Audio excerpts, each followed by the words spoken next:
मेरा निवेदन पटाखे वाले हमारे जो साथी हैं जो खुशियां मना रहे हैं उनसे निवेदन करूंगा कि एक बार इनको बंद करें ताकि हमारे नेताओं के विचार सुनने का मौका मिले।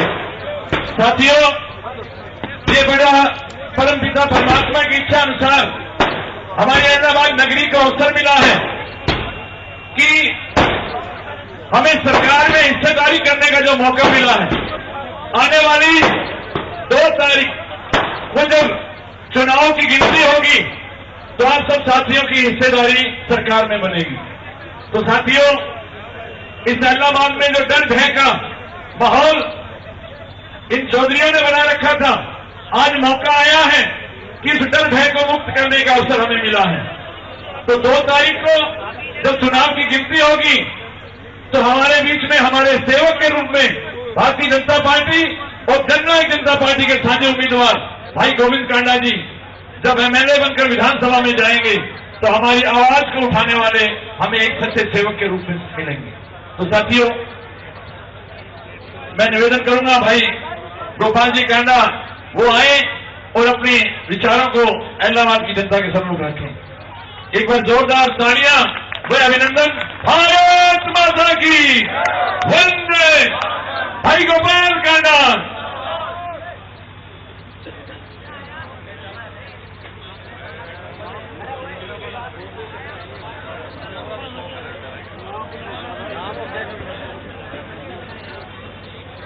इलाहाबाद की बहुत ही पावन और पवित्र धरती, हमारे बीच में पूर्व मंत्री रोहतक से बड़े भाई मनीष ग्रोवर जी आ रहे हैं आपके बीच में, और कुरुक्षेत्र की भूमि से अभी मेरे साथ विधानसभा में मेरे साथी श्री सुभाष सुधा जी भी हमारे बीच में आए हैं। बहुत बहुत खुशी की बात है, बहुत बहुत धन्यवाद, स्वागत।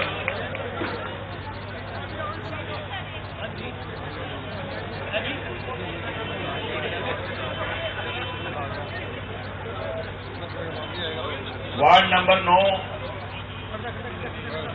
के सभी मेरे साथियों, श्री राजीव जैन जी, खटीक समाज के सभी सदस्य, श्री नरेश कटारिया जी, श्री राहुल कामरा जी, श्री बनवारी लाल जी तलवाड़िया, श्री विजय गर्ग जी, श्री जितेंद्र शर्मा जी, भाई दीपक मेहता जी, गोविंद टाटिया जी, श्री राजीव पदवा जी, श्री हरमीत एमसी जी, श्री राजन, श्री अजय जी एमसी, श्री बेद जी, श्री अंकित आहूजा जी, और मेरे साथ मंच पर भारतीय जनता पार्टी और जननायक जनता पार्टी के सभी सम्मानित सदस्य, जननायक जनता पार्टी के संस्थापक मेरे बड़े भाई डॉक्टर अजय सिंह जी चौटाला, और आपका अपना भाई गोपाल कांडा आज इलाहाबाद के सभी साथियों से, बुजुर्गों से, दोस्तों से, नौजवानों से अपील करने आए हैं। और आज आपने जो स्वागत, मान सम्मान और जो प्यार दिया, उसके लिए मैं आप सभी साथियों का दिल की गहराइयों से बहुत बहुत धन्यवाद करता हूं, अभिनंदन करता हूं। हमारे साथ भारतीय जनता पार्टी की महिला नेत्री निताशा सिहाग भी मंच पर हैं। तो मैं तो इलाहाबाद वाले सभी दोस्तों से यही कहूंगा कि बहुत बढ़िया मौका आया है कि जो बच्चा 4 साल का था आज वो 25 साल का हो गया, पर उसको पता नहीं सत्ता क्या होती है। 20 सालों से 25 सालों से विकास के लिए तरसता ये इलाहाबाद, क्योंकि मैं सभी छोटे छोटे गांवों में, ढाणियों में, सभी जगह गया हूं। मेरे साथ बड़े भाई अजय जी भी गए हैं, अजय चौटाला जी भी।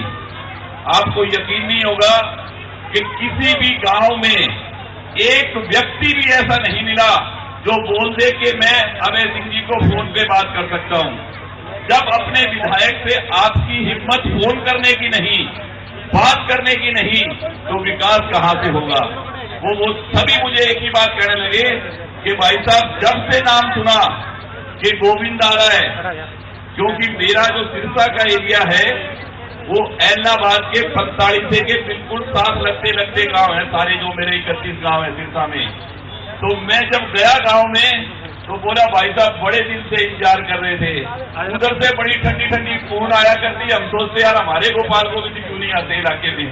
तो मैंने कहा भाई अब भगवान ने आपको भी मौका दिया है और भारतीय जनता पार्टी और जननायक जनता पार्टी की बनी बनाई सरकार, हम हमेशा वोट डालते हैं तो कभी नहीं पता होता कि कौन सी सरकार बनेगी और क्या होगा। देश में और प्रदेश में आपकी अपनी सरकार और बनी बनाई सरकार आपके द्वार। अब की बात तो सिर्फ 30 तारीख को एक वोट डालना है और एलनाबाद, पूरा एलनाबाद सरकार का हिस्सेदार हो जाएगा, साझेदार हो जाएगा, भागीदार हो जाएगा। इस बनी बनाई सरकार में भागीदारी करने के लिए, अपने इलाके के विकास के लिए आपको अपना कीमती वोट भारतीय जनता पार्टी के चुनाव चिन्ह पर भाई गोविंद को देकर, ताकि यहाँ देखो एलनाबाद के बहुत काम है। आप मुझे बताओ एलनाबाद में कोई बड़ा कॉलेज, कोई हॉस्पिटल, कोई पीने के पानी का इंतजाम, बारिश के निकासी का कोई इंतजाम, छोटे छोटे बड़े कितने काम है, कोई स्टेडियम नहीं है, ऐसे कितने ही काम है सैकड़ों।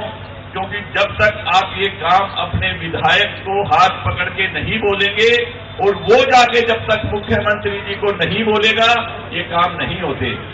आपके विधायक का तो घमंड और गरूर इस हरियाणा से नहीं, मुझे लगता है सभी को पता है। तो ऐसा विधायक चाहिए आपको या एक सेवक चाहिए, वो एलनाबाद की जनता को, एलनाबाद के मालिकों को फैसला लेना है कि 30 तारीख को उनको क्या करना है। मैं तो मेरी तरफ से एक आपसे वायदा करता हूं, जो पिछले चौक में आपके ये जो तिकोना बना हुआ है पंचमुखी चौक पर, इस जमीन के मालिकों से मेरी बात हुई है। इलेक्शन के बाद 15 दिन के अंदर अंदर उस चौक को बिल्कुल सही मैं करवा के दूंगा, या आपको करवाएगा 15 दिन के अंदर अंदर। तो मैंने आज तक जिस स्टेज पे खड़े होकर जो बात कही उसको पूरा किया है। मेरी बात का मतलब कोई हार जीत से नहीं है, पर ये जो अड़चन है आपके, क्योंकि मैं तो देखो एलनाबाद का हूं, मैं तो पहले शुरू में एक वीडियो देखी अभय सिंह जी की कि भारतीय जनता पार्टी के पास कैंडिडेट नहीं था, इंपोर्ट करके लाए। पहले तो शुरू में कहते थे छक्के मारूंगा छक्के मारूंगा, अब वो कैच हो गए तो वो छक्के छुक्के वाली बात तो भूल गए। अब बोलेंगे मैं कैंडिडेट हूं यहाँ का और इंपोर्ट करके लाए। वो असल में बताना भूल गए कि मैं बाहर से हूं और गोविंद कांडा आपके एलनाबाद का है। ये एलनाबाद की जनता को पता होगा, और नहीं पता तो बताऊं, मेरी मां की शादी होने के बाद सबसे पहले मुकलाई अपने ताऊ के घर में एलनाबाद ही आई थी, और मैं एलनाबाद का हूं और एलनाबाद ही रहा हूं बहुत सालों तक, और एलनाबाद ही हमारा परिवार है। तो अभय सिंह जी को मालूम नहीं था, पर उन्होंने तो आज तक जो भी बात कही है अपने गरूर और घमंड से कही है, अपनी किसी बात को पूरा नहीं किया, ये सारा एलनाबाद जानता है। तो अब आप लोगों को मौका है कि आप अपना भाई, अपना बच्चा, अपना साथी, जिससे आप एलनाबाद का विकास करवा सकें, एलनाबाद का काम हो और सरकार में साझेदारी हो। कल मुख्यमंत्री जी भी आएंगे, उन्होंने प्रॉमिस किया मुझसे कि आप एलनाबाद की अगर जनता कमल का फूल खिलाएगी तो एलनाबाद, अभी पिछले दिनों एक चौक में बड़े भाई मनीष गोवनी कह रहे थे कि मुझे 2500 करोड़ रुपया दिया रोहतक के लिए, कोई कह रहे 1500 करोड़ रुपया दिया, 500 करोड़ रुपया तो मुझे ये दिया सत्ता में, और सीवरेज का, पानी का जो सब काम हो रहे हैं। पर विधायक मांगने वाला चाहिए, जाके बात करने वाला चाहिए। तो भैया एलनाबाद के वोट की कीमत भी उतनी है, आपके मतदान की वैल्यू भी उतनी ही है। रोहतक, पंचकुला, गुड़गांव से कम नहीं है आपके वोट की वैल्यू। ये आपको समझना है, आपको सोचना है, और आपको अपने विकास के द्वार खोलने हैं, सरकार में साझेदारी डालनी है। यही मेरा आपसे निवेदन है, ताकि बड़े शहरों की तरह एलनाबाद का भी काम हो, एलनाबाद का भी विकास हो। और आज आप सब लोग इतनी भारी मात्रा में एक तरह से 2-4 घंटा के बुलावे पर आप लोगों ने जो मान सम्मान और प्यार दिया है, इससे 1000 गुना ज्यादा मान सम्मान और प्यार इलाहाबाद की जनता को देंगे। ये मेरा आपसे वायदा है। और आज हमारे बीच में बड़े भाई डॉक्टर अजय सिंह जी चौटाला पूरा विस्तार में आपको बताएंगे।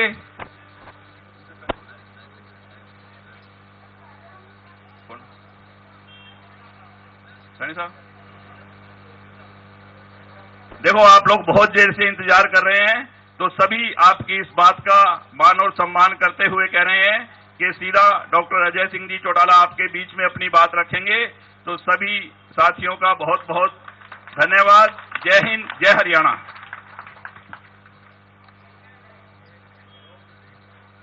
बहुत ही आदर और सम्मान के योग हलोपा सुप्रीमो और सिरसा के विधायक अजीज भाई गोपाल कांडा जी, हिंदुस्तान की सबसे बड़ी पंचायत के कुरुक्षेत्र के सांसद माननीय नायब सैनी जी, वहीं के स्थानीय विधायक सुभाष सुधा जी, हरियाणा सरकार में पूर्व में रहे मंत्री माननीय मनीष ग्रोवर जी, राजीव जैन साहब, जनाब औरंगजेब जी, भारतीय जनता पार्टी के दूसरे वरिष्ठ साथीगण, बहन निताशा सिहाग जी, हल्का इकाई के अध्यक्ष भाई अंजनी लड्डा जी, सभी सम्मानित वरिष्ठ सक्रिय कर्मठ और निष्ठावाथियों, इलाहाबाद शहर के मेरे सम्मानित पिता तुल्य बुजुर्गों, घरों में खड़ी मेरी भविष्य अजीज प्यारे बच्चों, पत्रकार एवं छायाकार बंधुओं, आज आप लोगों के समक्ष आने का मकसद आने वाली 30 तारीख को इलाहाबाद के जो उपचुनाव के सिलसिले में आपके सहयोग और समर्थन के लिए, आपके प्यार, आशीर्वाद और वोट के लिए आपके बीच में हाजिर हुए हैं। और जैसा अभी अजीज गोपाल आपके बीच में बता रहे थे कि ये सुनहरी मौका आप लोगों को मिला है। आप लोग 30 तारीख को अपने कीमती वोट के जरिए चुनी चुनाई सरकार में सीधे तौर पे भागीदारी करने का काम करें। बुजुर्गों और नौजवान दोस्तों, ये वोट की नौबत आपके बीच में क्यों आई, आप मुझसे बेहतर जानते हैं। आपने तो अपना नुमाइंदा यहां से 5 साल के लिए चुन करके भेजा था, परंतु उस विधायक ने 2 साल में ही आपको फिर चुनाव में झोंकने का काम किया। क्यों किया? उंगली कटवा करके शहीद होना चाहते थे। किसान आंदोलन की आड़ में किसानों के बड़े नेता बनने की ख्वाहिश अपने मन में पाले हुए थे। सोचा तो ये था कि किसानों का और सरकार का 26 जनवरी तक समझौता हो जाएगा, तेरी तो सूखी वाही वाही होगी, तू तो जननायक चौधरी देवीलाल से भी बड़ा किसान नेता बनकर के उभर जाएगा। परंतु परिस्थितियां विपरीत हुई, हालात बदल गए, किसान आंदोलन लंबा चल पड़ा और भाई को इस्तीफा देना पड़ा। और इस्तीफा देते हुए घमंड में आपके बीच में आकर के कहा कि जब तक ये 3 कृषि काले कानून वापिस नहीं हो जाएंगे, जब तक आपको अपनी समस्याओं से निजात नहीं दिला दूंगा, तब तक मैं विधानसभा की दहलीज भी देखने का काम नहीं करूंगा। क्यों? यही कहकर के इस्तीफा दिया था ना। तो फिर आज इतनी जल्दी क्यों विधानसभा की दहलीज दिखाई देने लग गई? बुजुर्गों और नौजवान दोस्तों, उससे भी बात और ज्यादा घमंड में अगली कह दी कि मैं तो इलाहाबाद के लोगों के बीच में वोट मांगने भी नहीं जाऊंगा। आपके बीच में रोजाना अपनी बात तो खराब करता ही करता है। 86 साल के बुजुर्ग चौधरी ओम प्रकाश चौटाला जी की बात को भी रोजाना खराब करके सोने का काम करता है। पिछले चुनाव में पूजनीय चौटाला साहब आपके बीच में गांव-गांव और शहर में आए थे और आपसे कहा था कि इलाहाबाद वासियों में तो अंतिम बार आपसे वोट मांगने आया हूं, मेरी आय की रखियो। आपने उनकी बात पर फूल चढ़ाए, उनकी आयु की रखी और उसका परिणाम ये रहा कि इनका एकमात्र विधायक जीत करके विधानसभा का दरवाजा देख पाया। परंतु उस विधायक ने गरूर में आकर के जहां अपनी बात खराब की, वहीं 86 साल के चौधरी ओम प्रकाश चौटाला जी की बात का भी सर्व सत्यानाश किया। और उसका परिणाम है कि आज 86 साल की उम्र में फिर बस में चढ़ा दिया और वो लोगों के बीच में गांव गांव में वोट मांगते हुए घूम रहे हैं। आपके यहां भी आए होंगे, पूछना कि चौटाला साहब ये अंतिम बार है या पहली बार से सिलसिला दोबारा शुरू हो गया। आपके बीच में इसी तरीके से सर्व सत्यानाश करने का काम सिर्फ और सिर्फ इस एकमात्र विधायक आपके ने किया। अन्यथा तो हरियाणा प्रदेश की असेंबली के चुनाव से पहले हरियाणा प्रदेश का जन जन कहा करता था कि अगली सरकार इनेलो की सरकार बनेगी, परंतु इसने कभी मेरे को जेल में बैठे हुए पार्टी से निकलवा दिया, कभी दुष्यंत को निकलवा दिया, कभी दिग्विजय को निकलवा दिया, कभी किसी और वरिष्ठ साथी को निकलवा दिया। सारा कुछ स्वयं ही हड़प करने की सोच ली, पार्टी पर कब्जा करने की मंशा पाल ली। उसका परिणाम क्या रहा वो आपके सामने है। मैंने तो जींद की एक जनसभा में कहा था कि भाई ये पार्टी भी आपकी, झंडा भी आपका, डंडा भी आपका, ये फंड भी आपका, 20 विधायक भी आपके, और ये 27% वोट जो मिले हैं ये भी आपके, परंतु आप इसे संभाल करके रखना। क्या संभाल करके रख पाए क्या?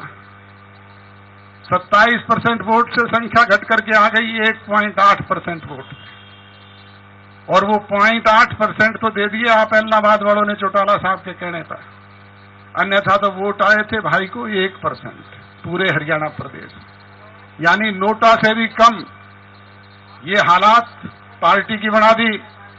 20 विधायक जहां चुन करके भेजे थे, अपोजिशन के लीडर हाउस में होते थे, अपोजिशन की लीडरी भी खोई, वो विधायक भी खोए, और सिमट करके संख्या आ गई 1 पे। थोड़े दिन पहले मैं लोगों के बीच में कहता था कि थोड़े समय के बाद आप पूछा करोगे कि 1 होती थी इनेलो, आज तो वो 1 भी नहीं रही, 0 हो गई। इस हालात के लिए कौन जिम्मेदार है? आप स्वयं इस बात को बेहतर तरीके से जानते हैं। उसी का घमंड और गरूर जिम्मेदार है जो रोजाना मैं अपनी बात से सर्व सत्यानाश करने का काम करता है। मैं नहीं, हम में ताकत होती है। हम अगर संगठित हों तो फिर आसमान के चांद और सितारे तोड़ करके आपके कदमों में बिछाने की हैसियत भी रखते हैं। हम अगर संगठित हों तो जमीन के जर्रे को उठा करके आसमान के चांद और सितारों में बदलने की हैसियत भी रखते हैं। मैं तो रावण की भी नहीं बची हो तो बताओ, फिर गरूर किस बात का है? आपके बीच में आपने एक होनहार नौजवान को 33 साल की उम्र में अवसर दिया, एकदम लोकसभा के चुनाव आ गए, जुमा 4 दिन पार्टी बने हुए थे, फिर जींद का उपचुनाव आ गया, फिर असेंबली के चुनाव आए, जहां 3 चुनाव झेलने का काम किया। वहीं आपके बीच में 10 विधायक चुन करके हरियाणा प्रदेश की असेंबली में ले जाने का काम किया, जिसकी बदौलत आज वो राजभाग के मालिक बने, सरकार में आपके हिस्सेदार बनने का काम किया। ताकत से काम होते हैं, इस्तीफों से नहीं होते। इस्तीफे से होता तो समाधान निकल जाता। ताकत से हुआ करते हैं काम, सरकार में होते हैं। और सरकार में बैठ करके आपके उस होनहार नौजवान ने मुख्यमंत्री जी के साथ बेहतर तालमेल बना करके आपके बीच में कही गई उन बातों को जो चुनाव घोषणा पत्र के जरिए कही थी, उन्हें कानूनी रूप से अमली जामा पहना करके लागू करवाने का काम किया। चाहे वो हरियाणा प्रदेश के 75% नौजवानों को प्राइवेट सेक्टर में रोजगार जोड़ने का कानून बनवा करके उसे लागू करने की बात थी, चाहे वो इन माताओं और बहनों को 50% पंचायती राज संस्थाओं में हिस्सेदारी दिलवाने का कानून बनवाने की बात थी, इनका सम्मान बढ़ाने की बात थी, चाहे वो बैकवर्ड क्लासेस के लोगों को 8% पंचायती राज संस्थानों में हिस्सेदारी दिलवाने का कानून बनवाने की बात थी, और चाहे वो अब 33% गांव-गांव में जो आपके ये राशन डिपो हैं, इनमें महिलाओं की भागीदारी सुनिश्चित कर